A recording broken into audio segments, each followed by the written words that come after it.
Now, y'all know I don't get on Twitter. Well, I do get on Twitter and social media and stuff, but the moment that I see, tweets about shows that I haven't reviewed yet, I just, keep scrolling. I don't look into it or anything like that. But I did notice when I was on Twitter the other day that they were talking about something about how Nene got left out of something. And, child, Nene, they really don't F with you no more. Bravo is done. The door is closed, okay? Anyway, what's up, y'all? It's your girl, Sakina, and I'm back with another review. This is my review for The Real Housewives of Atlanta. This is season 15. I don't even know what episode this is. We are on episode 6. And we opened up with a montage, a timeline of Marlo entering the show in her relationship with Kandi. I remember it. Yes, she was with the baseball guy, and then Kandi was saying that she didn't know her because Marlo dated one of her cousins. Okay, but Marlo was also very stank to Kandi. The talls and smalls situation, all of that. She really didn't like Kandi all like that. And, vice versa. It was what it was, but over the years, they did start to have some type of relationship. Not really too much of something that was strong enough to where it was like a Phaedra and Kandi relationship. But they were cordial with each other. Yes, Marlo joined the cast officially. Everything seemed to be cool up until Marlo started really showing her, okay, doing a little too much. 2020, we seen unseen footage of the time that her nephew passed. Yes, there was a text message exchange in which we saw in the last episode or whatever, saying that Marlo's nephew passed away. He did used to work at OLG. It was what it was. And then we see where Marlo actually came over to Kandi's house. And in Kandi's confessional, she was saying all these sweet things about Marlo, saying that she's actually really a sweet person and all of this. So Marlo shares the information again that they discussed over text about the loss of her nephew. Kandi gives her a hug and everything. And Kandi was saying that, Marlo is going through a lot right now. She can't imagine, losing Melvin, somebody that's her cousin that she raised, that helped raise as like one of her own. So she was definitely sympathizing with her. But it's just like, now we see Marlo with her assistants. They down at Bar Vegan, child. I frequent there a few times, and the drinks are nasty. So I thought it was real funny that they said that their, I guess, signature drink or their go-to drink is a martini. Was it a martini?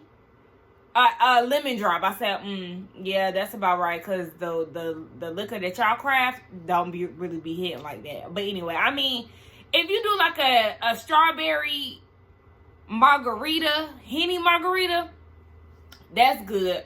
But I've had some of their drinks and I'd be like, ugh, I got a smoothie bowl, y'all, just in case y'all wondering what the hell I'm eating. Anyway, she's talking to them about what Drew said. And the thing about Marlo is one of those people that I can't stand. When she tells a story, she tells it to benefit her. She lies.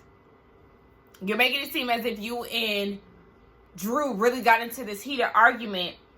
Y'all was going back and forth. Y'all was yelling. Drew never raised her voice at you. Drew was confused. So she didn't know where all this animosity was coming from, because you're upset that she didn't use the word shooting. Instead, she used incident. And, it just, even when her assistants were talking, I was like, y'all wasn't even there, so please shut up. I know y'all are supposed to be taking her word for it, but how y'all get mad because Drew used the word incident? It's not even that deep. Anyway, Marlo says that Kandi uses this platform as advertising. She does, and she also shares her stories. We've seen Kandi's entire life out this show. From the moment she joined on season 2, we've seen her entire life. Everything that she wanted to share, she's been very transparent on this show. So I don't understand this fake. It's fake drama that Marlo has created to say that Kandi didn't care and you felt like OLG should have catered and they should have sent the card. yes, that would have been nice to do, but you have to realize that he was not working at OLG when this happened. Yes, she could have sent flowers or whatever simply because she knows you, but if she did not know you and this happened, there wouldn't have been flowers sent. In all honesty, unless he was just like a prominent part of OLG to where they felt like even after he was no longer employed, they wanted to, you know, show love. But I just feel like it's fake drama that she's created because, yes, a lot of people have pointed out that you even introduced Kandi to your mom and you keep saying that your family is looking at her crazy. I'm sorry, even when, and I don't want to sound rude or anything like that, but even when Marlo brings up her nephew, it seems very performative. It seems like she's trying to be sad. Even when it had just happened, when she was at Kandi's house in that flashback, it seemed like she was trying to pull out some emotion that really wasn't there. And I'm not trying to say that she really wasn't sad, but just the way that it came off, it just seemed very fake to me. Just like this scenario that she's trying to create with Kandi. One more thing too, I just think that it's very weird that Marlo is going around talking about this to everybody and Kandi has no idea. Kenya told her, but this is episode 6 and Marlo has yet to have this conversation with Kandi. So we get Sanya and her complaining sister still feeling some type of way because Ross wants them out at a certain time. And like I said in the last episode, or whenever that was, the sister feels like, yes, they have this built-in nanny system and that Sanya is selfish because she can, you know, pick up and leave whenever she wants. And Sanya even said that in the scene, she can. But it's like, you feel like she's being selfish by having y'all watch her kid, but then you're mad when it's time to leave. Don't you think that you would be freeing yourself? My lips look dark. I don't know why that is. Maybe it's the smoothie. I don't know. Yeah. Because my tongue look dark too. Okay, but anyway.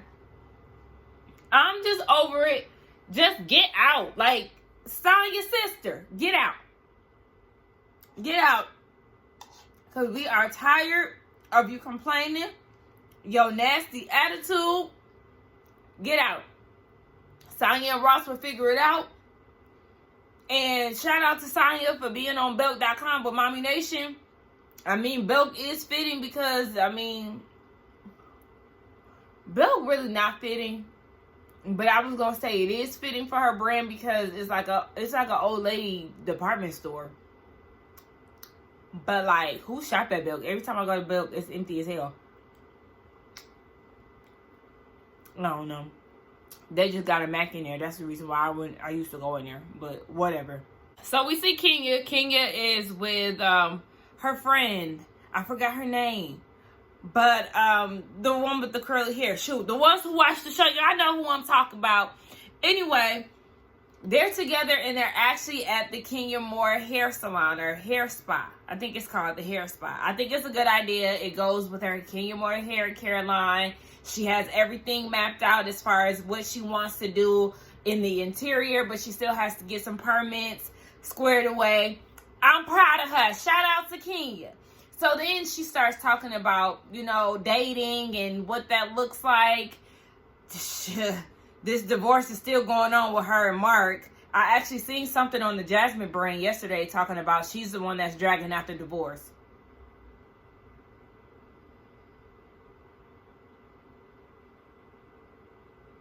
Mark, please.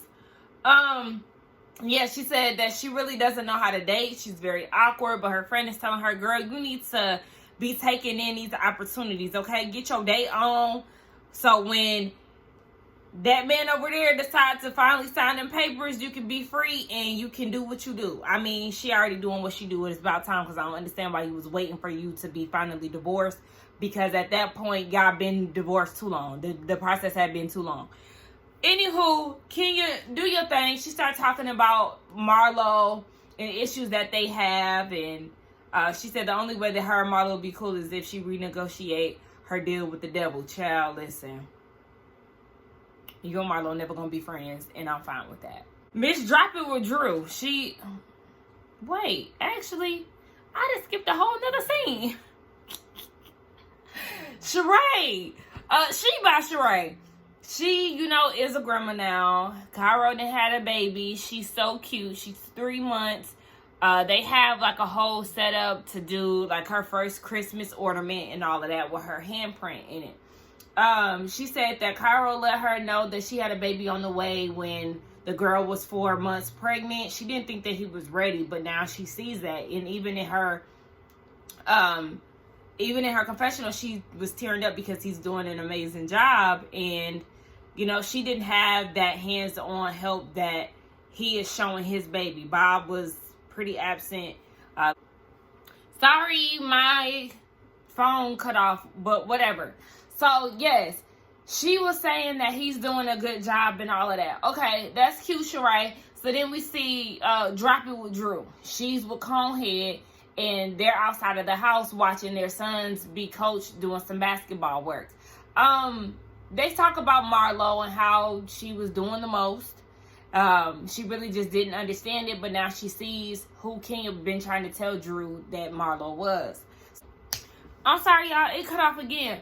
But anyway, yes. So now Drew is looking at Marlo a little different. She really don't want to fool with her, but she knows that this event that Courtney threw together is coming up, so this is going to be the first time she sees her. I need y'all to stop saying cousin Courtney. Stop. Ralph and Courtney don't even know how they're cousins. Stop. I'm over it, and I don't understand how she has an event as a friend of. I don't like that.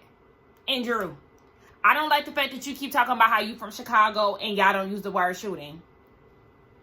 Because I ain't never been to Chicago a day in my life and y'all do use that word. I done heard enough rap songs from Chicago artists to know that y'all use that word. I done watched enough of The Shy to know that y'all use that word. I didn't did enough Chicago research to know that that is a word that y'all use. I don't know if it's because you've been in, we just gonna say Hollywood. I mean, we know you ain't been all up and through, but you just spun the block a few times. I don't know if it's because of that and you ain't lived in Chicago in a long time. When was the last time you lived in Chicago? Because that's basically where I'm getting at. Where's the last time because you keep saying, I understand you be going back and forth, but like, when the last time you actually been there for some time? Well, shoot, you did flee the scene last season. You took off with the kids. Or was it? Yeah, it was that season. And then you just took off to be with your daddy. So you be going back and forth, but it's kind of giving you really, a bit far removed from Chicago. Because, girl, the people still saying that. And then all of a sudden you talk about you going to try to, practice some type of restraint because you don't want to have to jump on Marlo and let that Chicago out of you. Girl, listen. We don't care. Miss Chicago. We need you to go sit down. Kandi and Todd, they at the house. Todd working on his scripts. And she lets him know that they're supposed to go to, basically what they're going to is Beat the Bomb. It's a, like an escape room type of thing, but you got to do it at a certain time. Like, you got to figure it out after a certain time. You get splash painted on you. Splash painted. You get paint splashed on you. I was actually supposed to go to one in DC, but I ended up not going. I had a headache. But anyway, yeah, so that's where they're going. And she was like, I don't really know what to wear, so I'm going to call Kenya. She called Kenya, and Kenya was like, I guess she was dressed up like Ariel. They was at a pool party. But Kenya was like, yeah, Courtney really didn't send us the details. She could have. I'm sure she sent the details to her friends. I said, not too much. Not too much. Because that Birmingham trip was a mess. And you ain't tell nobody nothing or nothing, but you was mad because they wasn't dressed the way that you wanted them to dress, but they had no idea that they was going to charity events. Not too much, Kenya. You know I love you. Anyway, so yeah, they're trying to figure out what to wear, and then Kenya fills Kandi in on the conversation that she had with Sheree and Drew when she had got them together. And remember, Drew was saying that there was an incident or a situation between Marlo's nephew and some co-worker that used to / roommate that used to work at OLG. Y'all know the whole situation. This is the first time that Kandi is hearing this.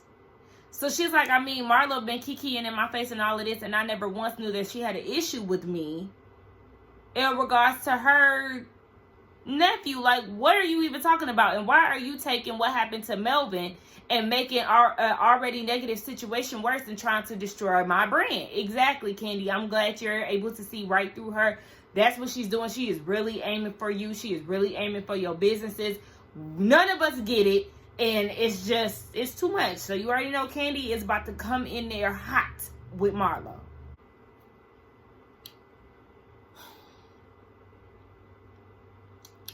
Black women. Attention, all black women. Leave y'all noses alone. Leave the nose alone. Sheree got her black ass on Watch What Happens Live with a new nose, and she looks stupid.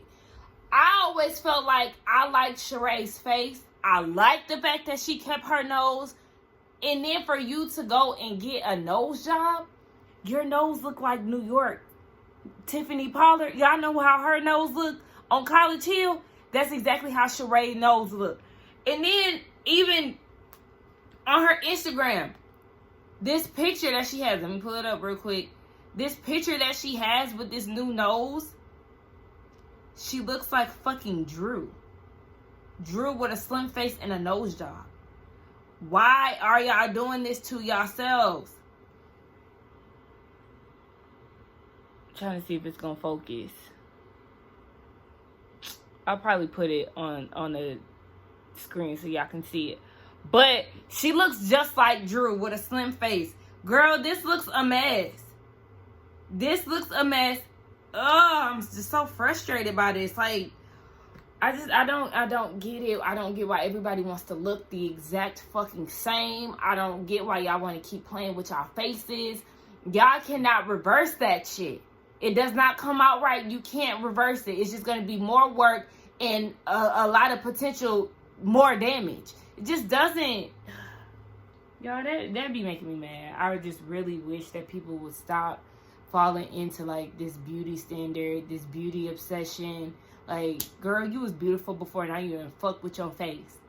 You and Nene got the same nose now. Anyway, yeah, I just had to get that off my chest. I'm so mad. And Portia is on Watch What Happens Live again. Girls, you about to come back? Because when you was on Watch What Happens Live before, it was because of the Ultimate Girls Trip. That made sense. But why you on here now? Yeah, they trying to work her back in there. I ain't mad at it, but I see it. Ooh, honey, I told y'all Kandi was going to come in hot, and she definitely did. So, Courtney's event. Drew gets there first, and all I can hear was, cousin. Marlo comes in. She says hi to Drew. Drew ignores her. She says hi to Marlo. Oh, she says hi to Drew again. Drew was like, girl, I ain't fooling with you. Did you remember or did you forget how we left off? You was just all up in my face. So everybody gets there. Kandi gets there. Sanya peeps Kandi's energy. And she was like, are you okay? Kandi's like, no, I'm not.